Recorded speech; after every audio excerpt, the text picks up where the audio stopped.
40 साल से ये बिहार राज्य जो है बीमार है, बीमार राज्य है ये। बिहार को बीमार बोल रहे हैं? यस, बिहार जो है बीमार राज्य है। पहले लालू के डर से बीजेपी को, बीजेपी के डर से लालू को वोट देते थे। अब ऐसा कुछ नहीं है, उनके पास ऑप्शन आ गया है। उन्होंने अब प्रशांत किशोर को ही, जनसुराज पार्टी को ही सपोर्ट करना है। सिर्फ चीनी मिल ही नहीं स्टार्ट होगा, जो मरौड़ा चीनी मिल है उसका फिर से चालू होगा।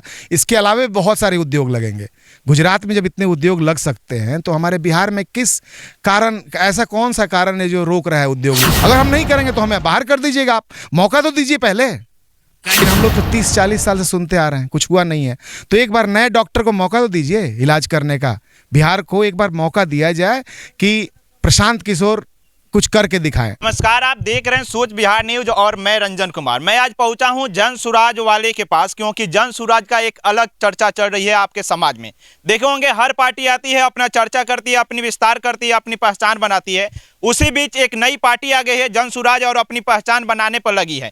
हम सीधे ग्राउंड पे उतरे हैं और ग्राउंड में बहुत सारे ऐसे लोग मिल गए जहां पर जनसुराज की मीटिंग चल रही है। मैंने सोचा कि कुछ डायरेक्टली क्यों न बात हो, लोगों तक पहुंचाया जाए कि आखिर जनसुराज आई है तो क्या बदलाव करेगी और क्या समाज के लिए सही होगा। तो हमारे साथ अभी प्रभात जी हैं जो कि जिला सदस्य के रूप में हैं, और इनसे बातचीत करेंगे। खास बातचीत होगी जनसुराज को लेकर, क्योंकि बहुत सारी पार्टी हमारे बीच है और हर पार्टी अपनी दावा करती है कि मैं ये करूंगा वो करूंगा। फिर भी जनसुराज के कुछ मेंबर हमारे साथ हैं, इनसे भी बातचीत करेंगे कि क्या इनकी पार्टी कौन सी दावा करती है और कितनी खरे बातों पर उतरती हैं, क्योंकि सभी लोग वादे करते हैं। इतना तो समझदारी जरूर होगा कि आपके बीच कौन कौन सी पार्टी आई, आपके साथ क्या क्या खेल किया और आप किस मुकाम तक पहुंच गए हैं। और नई पार्टी जो आई है जनसुराज आपके लिए क्या करेगी या नहीं करेगी, इसके बारे में चर्चा करने। सर, सबसे पहले बहुत बहुत स्वागत है आपका। धन्यवाद धन्यवाद।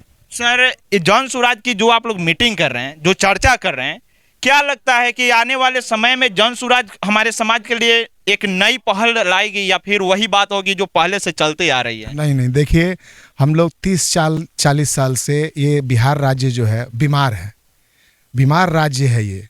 बिहार को बीमार बोल रहे हैं? यस, बिहार जो है बीमार राज्य है। बाकी राज्यों से हम लोग बहुत पीछे हैं। आप जब देखेंगे ऊपर से नीचे में तो सबसे आखिरी स्थान पे बिहार का पोजीशन आता है। यहाँ की स्थिति बहुत ख़राब है, तो हम लोगों को डॉक्टर को बदलना ही पड़ेगा। हमारा डॉक्टर अगर नहीं बदलेगा तो ये बीमारी ख़त्म नहीं होगी। तो हम लोगों ने प्रशांत किशोर को एक नया डॉक्टर देख रहे हैं और हम लोग बिहार को उनके जिम्मे देना चाहते हैं। इसीलिए प्रशांत किशोर की पार्टी, जनसुराज पार्टी का हम लोग विस्तार कर रहे हैं। और इस विस्तार में हम लोगों का जो प्लान बना हुआ है, उनके 5 प्लान जो हैं, उसको लेकर के हम लोग आगे बढ़ रहे हैं। और बहुत खुशी की बात है कि कल 8 मार्च को, परसों, हमारे मरौड़ा क्षेत्र में, मरौड़ा मिल में प्रशांत जी का एक आगमन हो रहा है। तो हम लोग उसकी भी तैयारी कर रहे हैं और साथ साथ पार्टी के विस्तार में हम लोग काम कर रहे हैं। हम लोगों को पूरा भरोसा है कि जो हमारे जो 30-40 साल में हम जो इतने नीचे चले गए हैं कि उसको वो अग्रणी 10 राज्यों में ले करके आएंगे। वो उनका कहना है कि हमें अगर मौका दिया जाए तो हमारी स्थिति देश के 10 सबसे ऊपर के राज्य हैं उसमें हम लेके आएंगे। जैसे सर आपने बताया कि प्रशांत किशोर जी मढ़ौरा चीनी मिल में आ रहे हैं, 8 तारीख को आ रहे हैं चीनी मिल में। सबसे बड़ी सवाल तो यही उठती है चीनी मिल को लेकर। जी। बहुत सारे पार्टियां आई, बहुत सारे वादे हुए, बहुत सारे टाइम में ऐसा कहा गया कि चीनी मिल को चालू कराया जाएगा, बिहार के लिए सबसे बड़ा तोहफा है। क्या लगता है आपको कि जनसुराज के जो प्रशांत किशोर जी हैं आए और चीनी मिल का भाग्य उदय हो जाए, बिहार का भाग्य उदय हो जाए, ऐसा लगता है क्या? मुझे तो लगता है कि सिर्फ चीनी मिल ही नहीं स्टार्ट होगा, जो मरौड़ा चीनी मिल है उसका फिर से चालू होगा।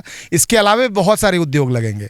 गुजरात में जब इतने उद्योग लग सकते हैं तो हमारे बिहार में किस कारण, ऐसा कौन सा कारण है जो रोक रहा है उद्योग लगाने के लिए? मान लीजिए कि मोदी जी बोलते हैं बुलेट ट्रेन वहाँ चलाएंगे, और यहाँ मखाना के लिए हम लोग बोलते हैं वहाँ पे सेमीकंडक्टर की फैक्ट्री लग रही है, और हमारे लिए, हम लोगों को भुलावे में रखा जाता है, समझे कि नहीं?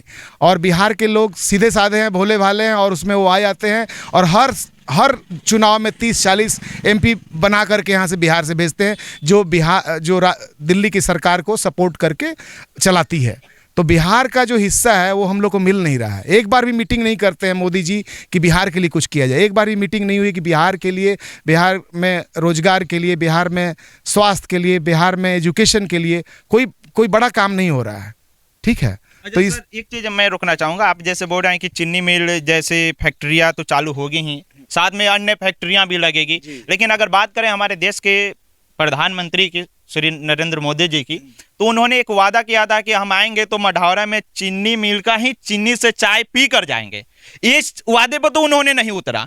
अब आप भी वही बात बोल रहे हैं कि हमारी जो पार्टी आएगी इस तरीके की बहुत सारी फैक्ट्रियां लगाएगी। मतलब बिहार के लोग कहीं ना कहीं गुमराह हो रहे हैं। अब इस गुमराह से वो कब बाहर निकलेंगे, हमें तो नहीं लगता है कि अभी जल्दी निकलने वाले हैं। लेकिन आप जैसे बता रहे हैं कि हमारी जो पार्टी आ रही है शिक्षा पे काम करेगी, फैक्ट्रीज पे काम करेगी, युवाओं को रोजगार देने के लिए काम करेगी, ये मतलब कहाँ तक इसमें सच्चाई है सर? देखिए, सच्चाई तो आपको परखना पड़ेगा। बोलते तो सभी लोग हैं कि हम ये करेंगे, हम वो करेंगे, लेकिन हम लोग तो 30-40 साल से सुनते आ रहे हैं, कुछ हुआ नहीं है। तो एक बार नए डॉक्टर को मौका तो दीजिए इलाज करने का। बिहार को एक बार मौका दिया जाए कि प्रशांत किशोर कुछ करके दिखाएं। नहीं होंगे तो फिर अगले 5 साल में आप तो जनता जनार्दन है, आप जिसको चाहेंगी उसको बिठाएंगी, जिसको चाहेंगी उसको हटाएंगी, झाड़ू साफ करेंगी। दिल्ली में देखिए, दिल्ली में जो बोला गया नहीं किया गया तो उसको जनता ने हटा दिया। तो इसी तरह से हम जनता को कोई नहीं गुमराह कर सकता है। जनता यहाँ की भोली भाली है, जात पात में आ जाती है, धर्म में आ जाती है, इसलिए बार बार उसी को रिपीट करवा देती है। लेकिन ऐसा नहीं, आप दूसरे राज्यों में देखें, एक बार 5 साल का टर्म मिल जाता है, दूसरे बार आना मुश्किल हो जाता है। आप काम नहीं करेंगे तो झाड़ू मार के आपको साफ कर दिया जाएगा। तो हम लोग पूरे तरीके से, पूरी शिद्दत से काम करेंगे। अगर हम नहीं करेंगे तो हमें बाहर कर दीजिएगा, आप मौका तो दीजिए पहले।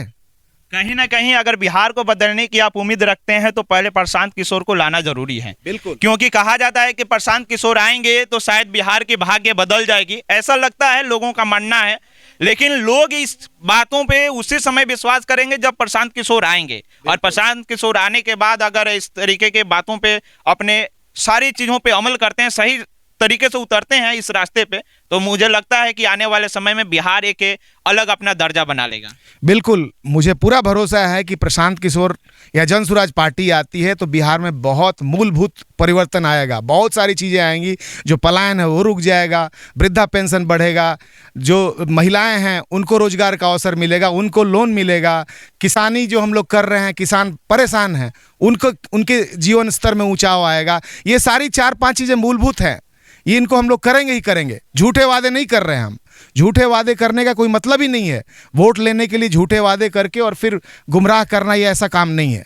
यानी कि कहीं ना कहीं आपका ये मानना है कि प्रशांत किशोर जो भी वादे कर रहे हैं उस पर खरे उतरेंगे। बिल्कुल। हमारे पास एक पेपर देखने के लिए मिला था, इसमें उनकी कई चीजें इसमें देख सकते हैं। एक बार इसमें दिखाया जा रहा है, बहुत सारे चीजों पे चर्चा किया गया है। इसमें बहुत सारी ऐसी चीजें दिखाई दे रही हैं, जैसे फर्स्ट ही अगर बात किया जाए तो युवाओं का पलायन बंद हो जाएगा। क्या लगता है सर कि मतलब हमारी जो सरकारें अभी तक चल रही है, जो भी भारत में, बिहार में जो भी सरकारें बनी हैं, इसमें तो युवाओं का पलायन नहीं रुका, लेकिन आप बता रहे हैं कि अगर जन स्वराज आती है तो सबसे पहला यही हाईलाइट किया गया, आप एक बार इसको देख लीजिए ध्यान से, इसी को हाईलाइट किया गया है कि युवाओं का पलायन बंद। अगर ऐसा होता है तो बिहार की तकदीर बदलेगी ही नहीं बल्कि एक नया इतिहास रच देगा। बिल्कुल, ये सत्य है और ये होगा, ये सत्य है। यानी कि कहीं ना कहीं इतिहास रचने वाली है जन स्वराज पार्टी। बिल्कुल बिल्कुल, हम लोग 2025 में हम लोग सत्ता में आ रहे हैं और बिहार की व्यवस्था को परिवर्तन में ला रहे हैं हम लोग। इसी साथ में एक और चीज हमने देखा, इस पेपर में एक और चीज लिखा हुआ है, आप अगर थोड़ा सा नोटिस कीजिएगा, जिसपे आज बिहार के लोग परेशान हैं, बिहार के जनता परेशान है, जिसको स्मार्ट मीटर के नाम से आप जान रहे होंगे। गांव-गांव में, घर में स्मार्ट मीटर लगाई जा रही है और उससे काफी ज्यादा परेशानियां बढ़ रही हैं। क्या इसमें लिखा हुआ है सर कि स्मार्ट मीटर के जो मार है, कहर है, उस पे भी हमारी सरकारें जो नई आ रही है उस पे चर्चा करेगी, इसके लिए संशोधन करेगी। जो मीटर हमारा सिस्टम चला आ रहा है उसमें परिवर्तन करने की जरूरत नहीं है, जिस तरह से चला आ रहा है वो सही है, लोगों के फायदे की बात है उसमें। लेकिन सर सारी दुनिया स्मार्ट होते जा रही है, आप बोल रहे हैं कि जो चल रही है वही चलेगी। देखिए, उस पर विचार होगा, देखा जाए, जैसे पार्टी जैसा डिसाइड करेगी उस पर करेगी। यानी कि कहीं ना कहीं अब जन स्वराज उस रास्ते पर उतर चुकी है जहां से एक नई दिशा बिहार को देने को तैयार है। बिल्कुल। क्या लगता है सर, कितने दिन में बिहार को बदलने का कार्यक्रम जन स्वराज एकदम जोर शोर से जिस तरीके से लगी है, हमें लगता है कि आने वाले अगले जो इलेक्शन है उसमें जन स्वराज का यहाँ झंडा लहरेगा और लहरने के कितने दिनों के बाद सारा परिवर्तन शुरू हो जाएगा? ये सर हम लोग सत्ता में आते ही ये काम शुरू कर देंगे और जो जिसको प्रायोरिटी जो है उसको हम लोग पहले शुरुआत करेंगे और आगे ये लंबा चलेगा। ये जब तक बढ़िया से बिहार का स्थिति बदलती नहीं है तब तक हम लोग काम करते रहेंगे। बिहार के लोग आपका वीडियो देख रहे हैं, उन लोगों को क्या संदेश दीजिएगा जन स्वराज की तरफ? मैं कहूँगा कि आप जनता जनार्दन हैं और आप लोग प्रशांत जी को इरादों को बुलंद करिए और उनको सपोर्ट करिए और प्रशांत जी को सत्ता में लाइए और इस बदहाली से आप लोग के जीवन स्तर को ऊंचा उठाने के लिए प्रशांत जी को मदद करिए। मन बना लिया है, मन बना लिया है। उसके पास तीसरा विकल्प नहीं था। पहले लालू के डर से बीजेपी को, बीजेपी के डर से लालू को वोट देते थे। अब ऐसा कुछ नहीं है, उनके पास ऑप्शन आ गया है। उन्होंने अब प्रशांत किशोर को ही, जन स्वराज पार्टी को ही सपोर्ट करना है। अभी तक जो भी पार्टियां सामने दिखी, जातिवाद के शब्दों को लेकर सबसे ज्यादा उजागर हुआ है, जातिवाद को लेकर सबसे ज्यादा चला, लेकिन जन स्वराज में हर जाति के, हर कस्बे के लोग जुड़ रहे हैं। क्या इसमें सच, क्या सच है? हमारे यहाँ जाति का कोई मापदंड नहीं है। जात धर्म जो है, इसको हम लोग उससे ऊपर उठ करके हम लोग पार्टी में काम कर रहे हैं। जात धर्म से हम लोगों को कोई लेना देना नहीं है। हम लोग पार्टी में, जन स्वराज पार्टी में हम लोग जात धर्म को छोड़ करके इससे ऊपर उठ करके हम लोग काम कर रहे हैं।